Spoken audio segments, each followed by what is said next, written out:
नमस्कार, जय हिंद, जय श्री राम दोस्तों। शिवम चौधरी ऑफिशियल में आप सबका स्वागत है। आगे बढ़ने से पहले आप सबसे रिक्वेस्ट है, वीडियो को लाइक कीजिए, चैनल को सब्सक्राइब कीजिए और शेयर करना मत भूलिएगा। 2024 के चुनाव के रिजल्ट के बाद पहली बार शायद कांग्रेस इतनी उत्साहित दिखाई दे रही है। 2024 के जब चुनाव के रिजल्ट आए तो कांग्रेस ने लगभग 15 दिन के लिए तो ये मान लिया था कि 99 सीट के साथ राहुल गांधी प्रधानमंत्री बन गए हैं।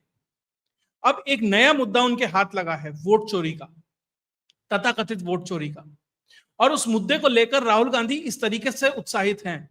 दरअसल राहुल गांधी की एक नेचर है, जैसे छोटा बच्चा होता है ना, उसे कोई नया खिलौना मिलता है, वो 10 दिन 15 दिन हफ्ता भर उसके साथ खेलता है, फिर उसके बाद धीरे धीरे जब उसका मन उबने लगता है तो उस खिलौने को खोलता है, और उसके बाद उससे वो खिलौना नहीं जुड़ता तो वो नए खिलौने की डिमांड करने लगता है।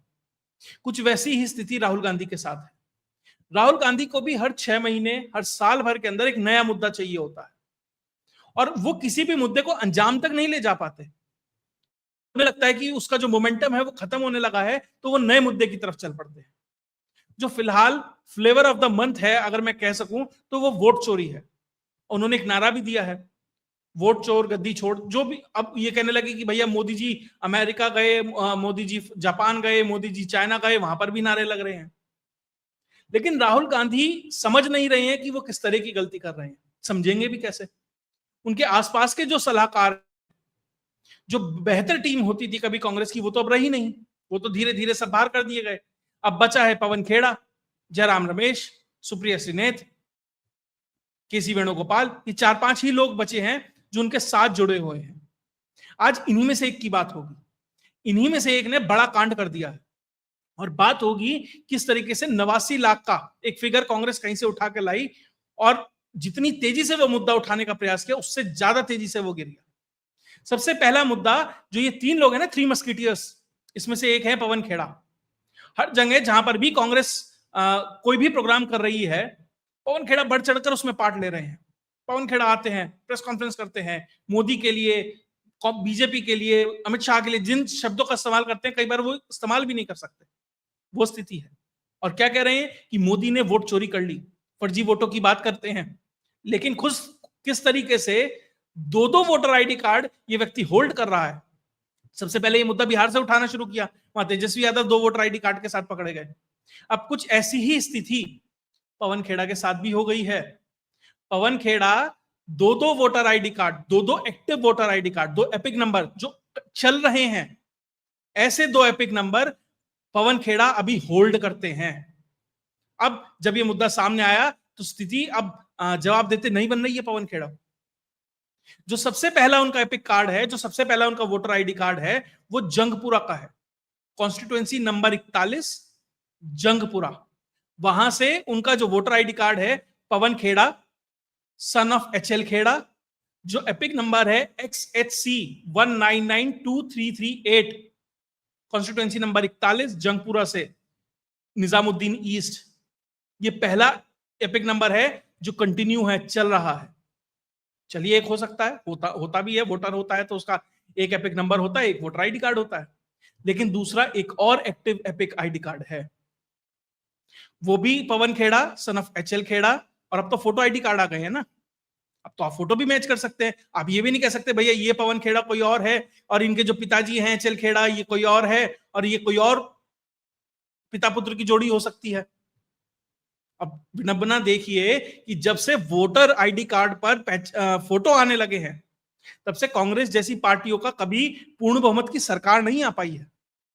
इसलिए नहीं आ पाई है क्योंकि जो ये डबल खेल चलता था ना, वो इस तरीके से पकड़ा जाता है। अब जो इनका जो दूसरा आईडी कार्ड है, epic number SJE075596 constituency number 40 नई दिल्ली, वहां का है पार्ट नंबर 78 काका नगर। वहां पर भी अगर आप फोटो मैच करेंगे तो वो पवन खेड़ा का ही है। अब सवाल ये उठता है कि पवन खेड़ा 2-2 वोटर आईडी कार्ड लेकर कर क्या रहे हैं? क्या डबल वोटिंग होती है? क्या जो एसआईआर अब हो रही है इस तरह की डुप्लीकेट वोटिंग को हटाने के लिए, जो लोग मर चुके हैं उनके वोटर को हटाने के लिए, जो स्थानांतरित हो चुके हैं उनको हटाने के लिए, क्या इसीलिए उसका विरोध किया जा रहा है क्या? तो इसलिए सवाल तो उठेगा कि आप देखिए, कोई आम नेता होता, कोई छोटा सभासद भी मान लिया, कॉर्पोरेटर भी मान लिया, कोई छोटा पदाधिकारी होता, मान लेते कि भैया हो सकता है कि गलती हो गई, वो भी एक तरीके से अपराध है।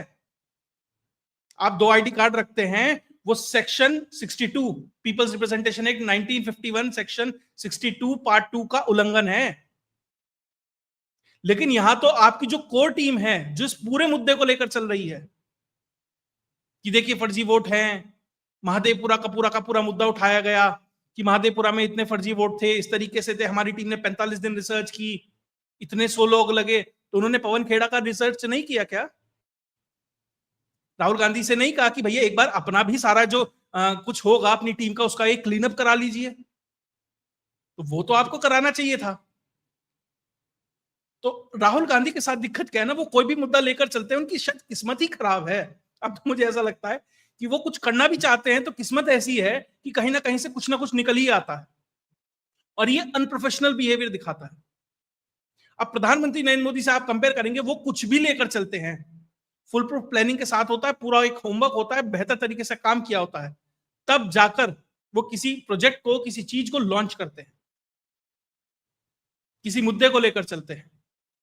लेकिन राहुल गांधी की टीम राहुल गांधी की ही तरह है कि सुबह उठे, अच्छा आज मूड इस बात का है तो आज ये करते हैं, कल इसका है तो कल ये करते हैं, और उसमें जो पूरा का पूरा जो काम होता है वो कहीं ना कहीं पीछे छूट जाता है। अब जो पवन खेड़ा है, उनके खिलाफ एक नोटिस भी जारी हो गया है, उनसे सवाल पूछा गया है, उन्हें 8 तारीख तक ये जवाब देना है कि आपके 2 एक्टिव एपिक नंबर हैं, इस पे आपका क्या जवाब है। देखिए राहुल गांधी अब तक जवाब नहीं दे पाए। राहुल गांधी से पूछा गया था ना, इलेक्शन कमीशन ने कहा था कि 1 हफ्ते में जवाब चाहिए, या फिर आपके जितने क्लेम हैं वो सारे नल एंड वॉइड हैं, यानी कि आप झूठ बोल रहे हैं, या तो उसका जवाब दीजिए। राहुल गांधी जवाब नहीं दिए हैं। जयराम रमेश ने कहा था ना कि 100 डीएम संपर्क में है अमित शाह के, और उसका जवाब मांगा गया था, और हाँ जवाब दूंगा, जवाब दे नहीं पाए हैं। ये भी अगर जवाब, पहली बात तो संभावना बहुत कम है अगर कोई जवाब दे भी पाएंगे, क्योंकि ऑफिशियल लेटर अब आ चुका है, तो कुछ गोलमोल रायता ही इसमें फैलाया जाएगा। तो राहुल गांधी अपने साथ के लोगों को अगर नहीं संभाल पा रहे, तो देश की 140 करोड़ की जनता के लिए किस तरीके से वो आवाज उठा रहे हैं, समझ नहीं आ रहा। अब कांग्रेस की तरफ से एक और चीज निकल के आई, और इसमें एक और चीज रहती है, जो पवन खेड़ा हैं, उनकी सिस्टर थी रूपम खेड़ा, उनका दुखद निधन हो गया 2021 में कोरोना के कारण। उनका नाम अभी भी एक्टिव है वोटर लिस्ट के अंदर।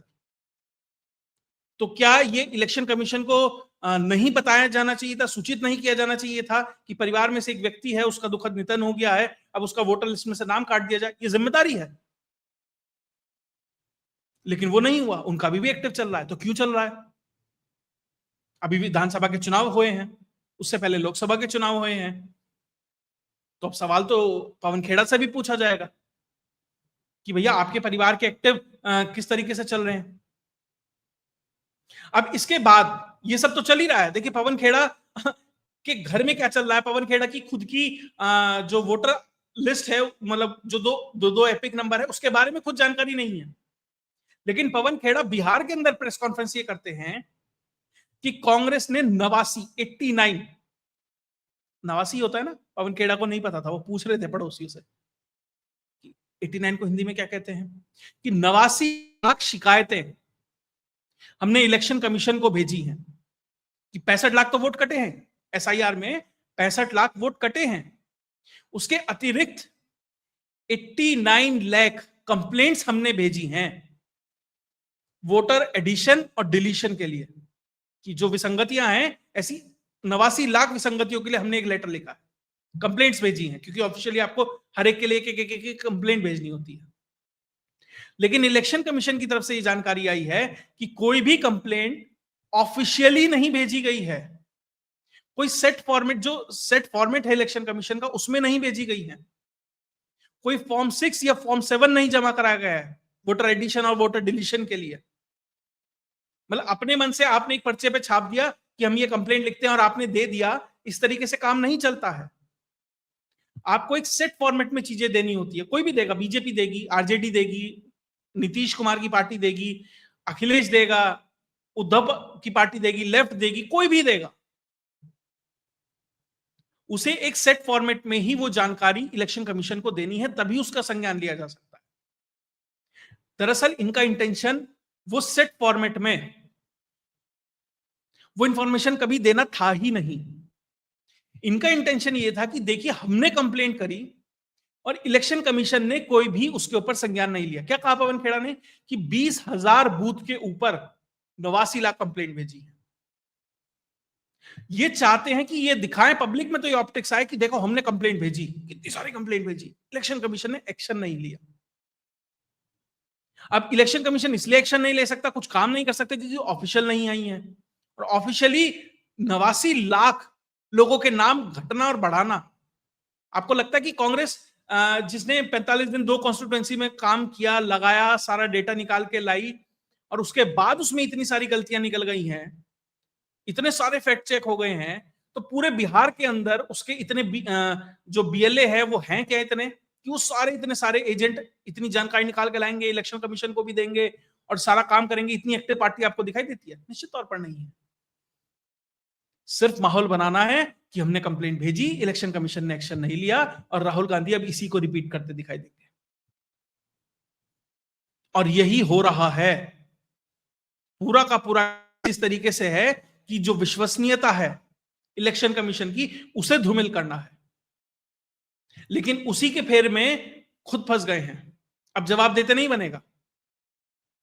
अब और एक और चीज, जो ये पूरी की पूरी 89 लाख वाला जो खेल चल रहा है, उसमें भी जो ईस्ट चंपारण है, उसका जो इलेक्शन अधिकारी होता है, डीएम होता है, उसकी तरफ से जानकारी आई है कि हमें not a single complaint Congress की तरफ से मिली है। जो इंडियन नेशनल कांग्रेस का किसी भी बीएलए ने, किसी अधिकारी ने, किसी ने भी कोई जानकारी नहीं दी। ये एक जिले की जानकारी है। ऐसे हर जिले में जो इन्होंने भेजा है, कहीं पर भी कुछ भी ऑफिशियल कैपेसिटी में नहीं भेजा। अब जल्दी देखिएगा, यही पवन खेड़ा, यही सुप्रिया सुनेत, यही सब मैदान में उतरेंगे जब चुनाव हार जाएंगे कि देखिए इतने फर्जी वोट है, हमने तो कंप्लेंट की थी और इलेक्शन कमीशन ने भारतीय जनता पार्टी के कहने पर कुछ नहीं किया। और वो झूठ बोलकर चले भी जाएंगे।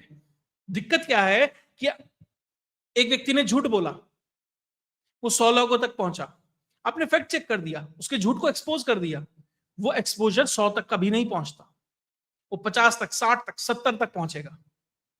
वो 30 लोग अभी भी ऐसे रह जाएंगे जिन्हें यही लगेगा कि हाँ, कांग्रेस ने तो कुछ किया लेकिन इलेक्शन कमीशन ने एक्शन नहीं लिया। और जब आप अलग अलग मुद्दों पर ऐसे झूठ बोलते चले जाएंगे निरंतर रूप से, तो एक बड़ा वर्ग आप तैयार कर लेंगे जिसे कहीं ना कहीं शक होने लगेगा, या ठीक हो सकता है इलेक्शन कमीशन वाले मामले में चलो कांग्रेस हो सकती है, हर मामले में वो कैसे गलत हो सकती है?